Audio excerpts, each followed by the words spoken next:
My God, I'm bleeding. No, you're not, tough guy. It's paint. Don't call the rescue squad. You're painting. You're Yeah, painting. I'm sorry. You're painting at 8:30 in the morning? Yeah, I've been painting since 7. Hope you like red. It's the only kind of paint you had. I think we're gonna need some more soon, too. Eden, what's wrong with the way it was? The way it was the way Santana wanted it. Well, Santana's a professional decorator, for crying out loud. Yeah, but I don't think she wanted it in a professional capacity. She wanted to make points with you. Sweetheart, as cute as you look up there, don't you think it's a little dangerous to be wobbling around on a ladder on a boat? Plus a little dumb to be painting a place, especially red, that we're going to be moving out of in a little while? Who says we're moving out? You did. You said, under no circumstances will I live in these unbearably cramped quarters. That's an exact quote. Well, I changed my mind. And you can quote me on that. Are you kidding? Would I be wasting my arm power if I was? But you were dead set against it, Eden. This is major concession time.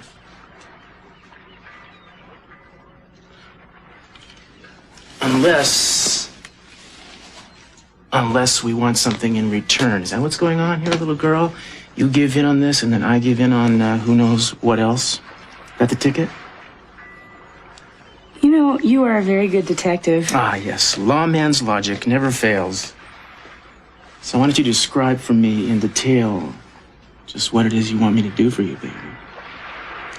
I just want one thing. Name it. Quit your job? You gotta be kidding. No, I'm serious. I'm proud of what I do, and I thought you were too. It has nothing to do with pride. What about all that nice stuff you said about the work I did on Ted's case? You were fantastic. You're a fantastic cop. You're very good at what you do, but even good cops get hurt. I mean, especially the ones that are good that usually get hurt, and I don't know if I could deal with that if anything happened to you. Oh. Well, come here. Come here. Now, you listen to me. Nothing is going to happen to me because I won't let it. Now, you can't promise that to me. I read the papers. I see what happens. I do not want to be one of those 30-year-old widows that the mayor hands out medals to. Look, I'm one of the most alert guys out there, honestly. I mean, I'm very well trained, and once I'm married to you, I'm going to be thinking about it every day. You know, take care of myself. You can't do anything about some lunatic that goes berserk at a stakeout. You can't do anything about that. Accidents happen, and accidents happen more in your profession than any others. And what am I supposed to do with my training, with all my experience? Huh? Just throw it out. What, are you going to start hiring security guards at the Capitol Hotel or something? You could get any other kind of job. You just haven't explored the possibilities. I'm not going to quit my job. Great, so I have to just sit around here day by day and just wait for someone to knock on the door to bring home my husband in a box. You're asking me to give up a big part of myself, and I can't do that. I'd rather move into your family's house than do that. Really? Oh, Cruz. Well, that was a figure of speech. Oh, no, I mean, if we're talking about compromises here, I think it's about time you compromised on something. Now, why do I get the feeling I've been set up here by a master? No, now, if you think about it, you were always very reluctant to move into our house because you were afraid everyone was going to bother us and they were going to be on our heels, so we could have our own wing. And we don't even have to have guests if we don't want to. Eden, get real. I can't move into your daddy's house. Well, I mean, just temporarily until we find something else. This is... Hello? Cruz, this is Cece. Is Eden there? Yes, she is, Mr. C. Hang on. It's for you. It's your dad. Daddy, you okay? Yes, honey, but I need to see you today as soon as possible. There are some urgent things that I need to go over with you. Well, are you feeling all right? I'm fine. But this is something that should be taken care of without delay. Can you come over right now? Sure. I'll be right there. Bye. No, wait a second. You're not going anywhere until we settle this thing. Oh, now, come on. It is settled, at least temporarily. It makes much more sense to live in a nice, spacious house than to live in this place and until we find something else. I never agreed to that. Well, you will, because you're a reasonable man, and you'll think about it, and you'll agree about it. Eden, wait a second. Don't, wait, Eden! We're not... Hi. Miss Cadwell, I don't believe we formally met. I'm Ken Goodwin, acting DA. Oh, yes. Actually, Cruz and I were just talking about some job-related changes he might want to present to you. Miss Capel was just leaving, actually, Ken. Think about it. You may not have an opportunity to do this. Yeah, I'll talk to you later. After you get them with your father, give me a call, will you? Love you. Thanks. Great to see you. Yeah. Coming in, my man. Please forgive the mess around here. We're painting. What brings you all the way out here? I need to talk to you about Steve Bassett. Hi, Daddy. What's up? Come on, honey, sit down for a second. I want to talk about the future, specifically about the future of the corporation. I thought it was doing real well. Oh, it is. I just want to take steps to make it continue to do well once I'm not around to oversee the details. Daddy, I don't like you talking that way. You're fine.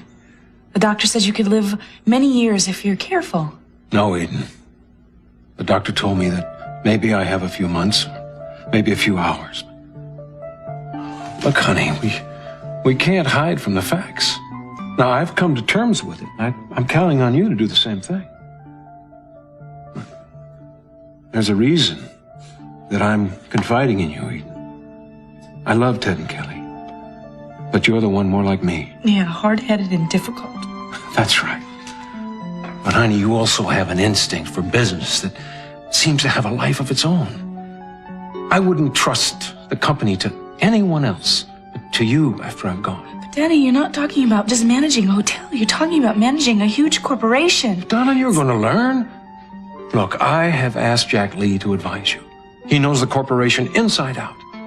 Now, together, you may take Capitol Enterprises farther than I ever thought I was ever able to. Daddy, I don't like you talking about yourself in the past tense. You're here. You're the head of the corporation. You're just giving up. No, I'm not giving up. No, it's just the opposite. I'm providing for something that I have given a lot of my life to. I want to make sure that it's in good hands and it'll thrive and prosper. And these two very dear, very strong hands. Daddy, I don't think we could possibly do without you. You'll do fine. You and Cruz will get married. You'll be able to look to him for advice. He's a good man, honey. Love him. Trust him. He'll give you all the strength you need. It means a lot to me to have your blessing. Well, then take my advice. Don't wait to get married. Do it right. I mean, even if you have to elope. With all this confusion, it would be unfair if your wedding plans were postponed or lost in the shuffle. But if we elope, then you can't be there. I'll be there in spirit. My heart's always with you, you know that.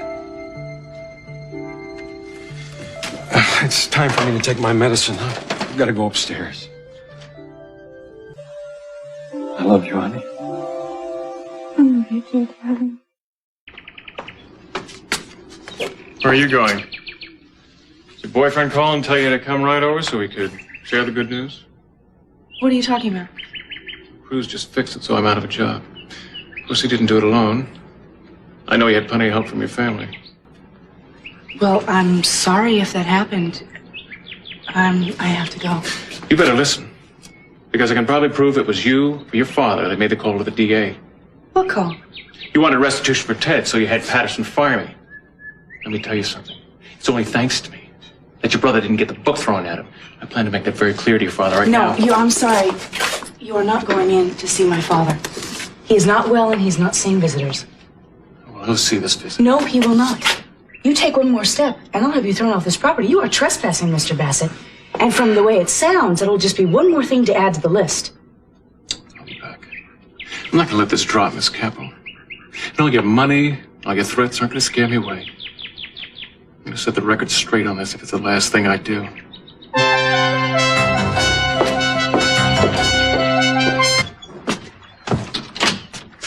Now look, before you say anything, I want to tell you that I've already thought about the things you said before, and I've been giving it my full consideration. I've been being as dispassionate as I possibly could be, weighing the pros against the cons. I know you think it'll be all right. I think it'd be a terrible mistake to start our married life in your family's house. Now, I know you say we'd have privacy and we'd... What's the matter? It's my father. He's dying. Oh, Cruz, he's really dying. No, baby.